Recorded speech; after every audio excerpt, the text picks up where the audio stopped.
I was sitting in my cubicle, doing my own work, minding my own business. And then before I even knew what was going on, I was packing all my stuff into a box and I was asked to leave the building. I was pissed. It was dirty, guys. It was dirty. There's so much uncertainty and volatility in the markets right now and in the economy. There's a lot of unknowns, and it's actually reminding me a lot about the time when I was fired. So today I'm going to take you behind the scenes to that story because you might be wondering and you might be a little worried too. What if you lose your job? Are you prepared? What are you going to do to get through it? So I'm going to share with you those things that I went through so that you can actually survive and thrive and hopefully catch things before something happens. And if you stick with me to the end, I'm going to let you in on a dirty secret I uncovered about the person who fired me. Let's go. Hi friends, this is by Kristen Elaine. I'm Kristen. By day, I'm a financial auditor. I audit billion-dollar financial institutions. And now I take all of my knowledge and I help ambitious women strategically align their finances with money mindset shifts and simple money tools. This particular day, I had finished at the client early and I came back to the office to finish up some work. So I got a phone call, and on the other end of the phone was my CEO. And I hear, "Hi, Kristen, are you going to be here at 2 o'clock?" And I said, "Yes, I'll be here. I usually work until late." And he goes, "Okay, great. I will see you in the boardroom at 2 o'clock. So I'm thinking to myself, maybe I'm getting a promotion. I was so excited because I had put in so much work over the past 2.5 years. I did not see what was coming down the road for me. Of course, in the back of my head, I'm worried, right? In the back of my head, one of my worst fears was getting fired. And that was primarily the reason that I picked my degree. So I graduated with a bachelor's in accounting because I thought, if I have an accounting degree, there's no way I could get fired. I will always have a job. And so when I walked into the boardroom, I walked in and I saw the CEO sitting there and HR was sitting there, and they said, "Take a seat." So I sat down and I still had no clue that I was about to get let go. And the words that came out of his mouth next completely floored me. He said, "You don't know accounting, so we're letting you go." Seriously, I graduated with a degree in accounting. Before I worked for this company, I interned with them. They loved me so much that they hired me a year in advance because I knew accounting. I worked for a Fortune 500 company doing corporate real estate for commercial properties, like the strip malls and malls in general and large apartment complexes. I did the accounting for that at that company before I worked for this company. And then I was working here for 2.5 years on the largest clients in the state of Hawaii doing accounting. So I could not believe that that was their bullshit excuse for the reason that they were going to let me go. There's only a couple of times that I actually could tell you that I was in shock, and this was one of these moments. The way I would describe it is that everything went numb from my head to my toes. I remember my cheeks went numb and my lips went numb, and I was sitting there and I just could not believe what I was hearing. And then I just stopped hearing anything. I don't remember the rest of what they said. I think it was blah, blah, blah, something like that. I had a really hard time coming to the acceptance that what they were telling me is the reason why I was fired. Oh, and did I mention every single performance review was excellent and I got promoted during that time? This was my worst fear come true. I've had quite a few experiences in my life where I felt like this was the lowest that I could get, and this was one of those experiences for me. They slid a check across the table. It was for $2,000. It was a severance check.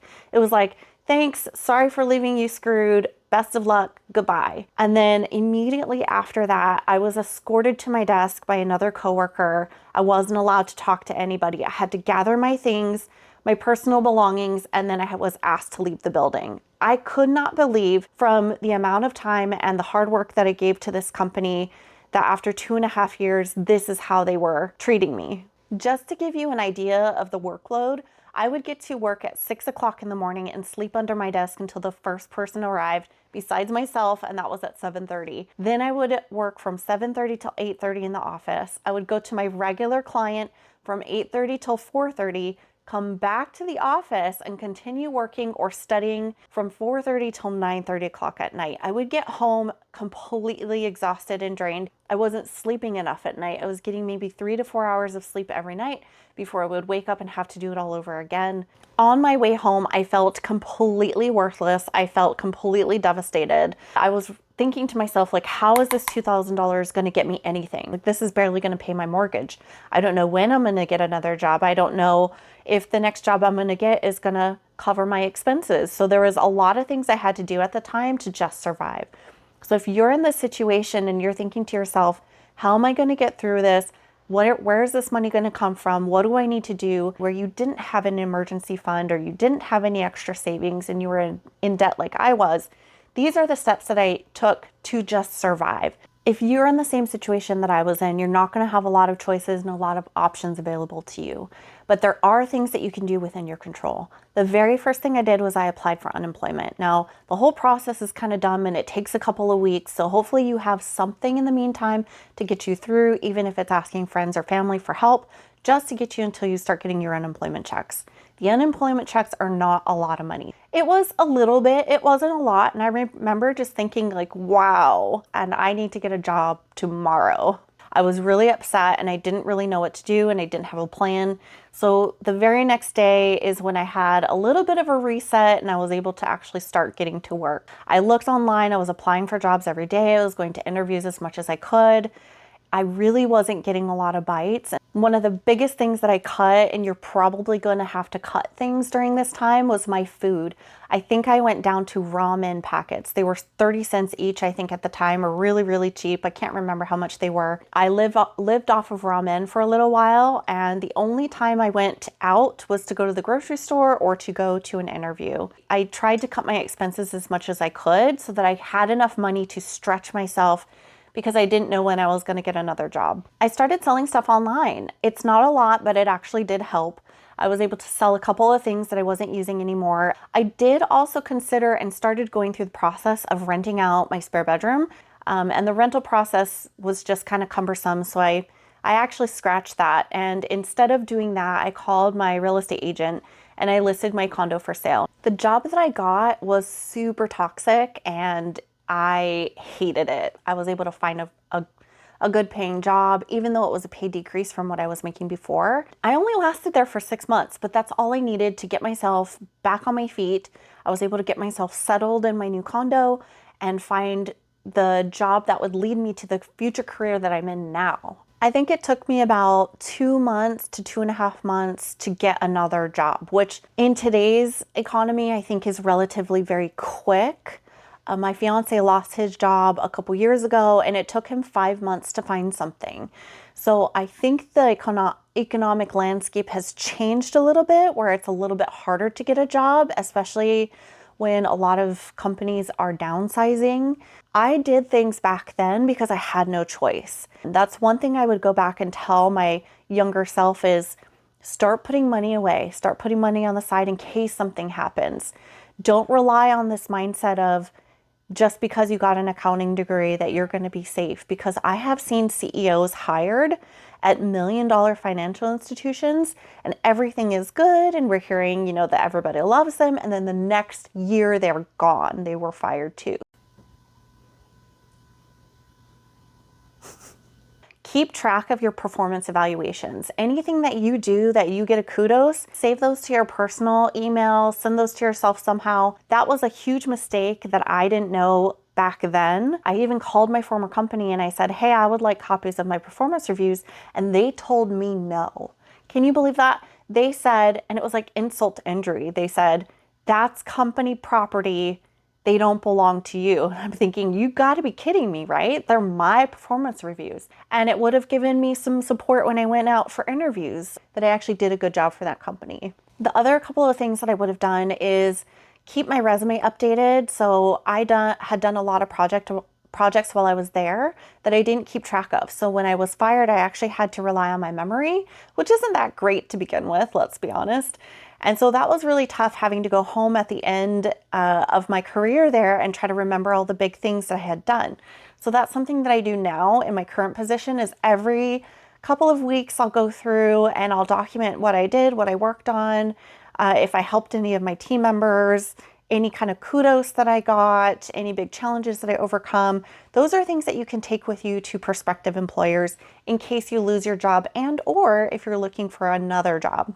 And then the last thing is I would invest in skills that I could take with me anywhere. So one of the things that I was working on before I left was getting my CPA license. Now, I'm a really bad test taker and I just completely go blank as soon as I sit down to try and take a test. I do the same thing with public speaking. It's not an unknown completely that I would have a hard time with that. Now, I know the material and I know what I'm doing. It doesn't translate to the test. I would have actually buckled down and really worked hard to overcome those obstacles, but I would have had a CPA license and have been more marketable for myself.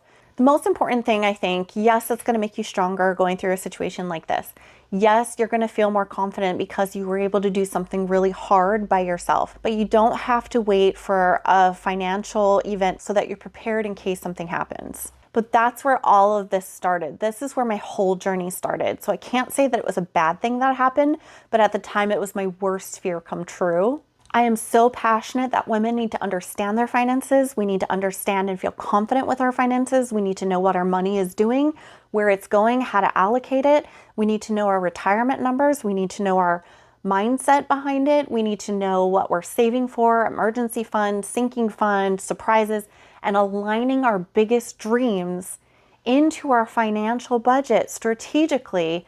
And this is something that I'm working on in the background. It's going to be ready really soon. So if you want to get on my waiting list, sign up. It's in the comments below.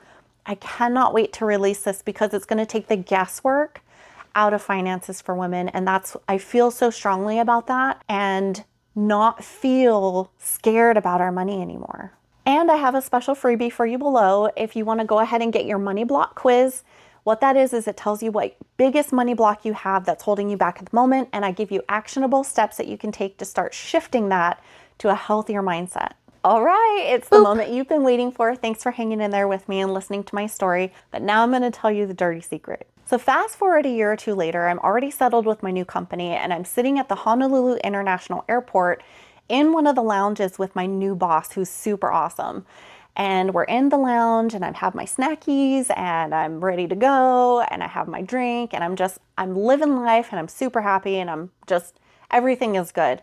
The news is playing behind me and all of a sudden my ears perk up because I hear my old boss's name mentioned, the one who fired me. And I hear, was arrested at Honolulu International Airport this morning for charges of fraud and embezzlement. And I get whiplash. I stand up and I turn around so fast and I point at the TV and I yell at everybody in the lounge. I was like, that's my old boss. Yep.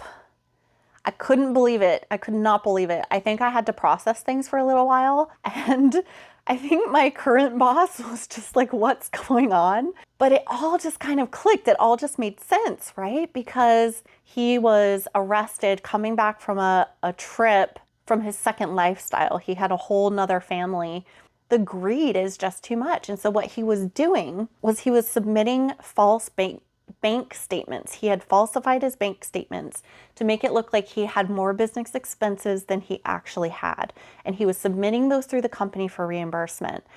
His other partners, they're smart people. They started to catch on that something was not right. They ended up subpoenaing his bank statements and were able to compare the true bank statements to the fictitious bank statements, and that's how they caught him. He was put in jail for a long time, so 20 years. I think he still has 10 more years to go, but it just made sense. You know, it was so validating to kind of see that karma come back around, that I wasn't let go because I didn't know accounting. I wasn't let go because I was a bad person. I wasn't let go because he was trying to fund his lifestyle, and I wasn't the only one let go from that company. In my next video, I'm going to talk about how financial scarcity is keeping you stuck and the mindset shifts you need to make so that you can unlock your financial dreams. I will see you in the next one.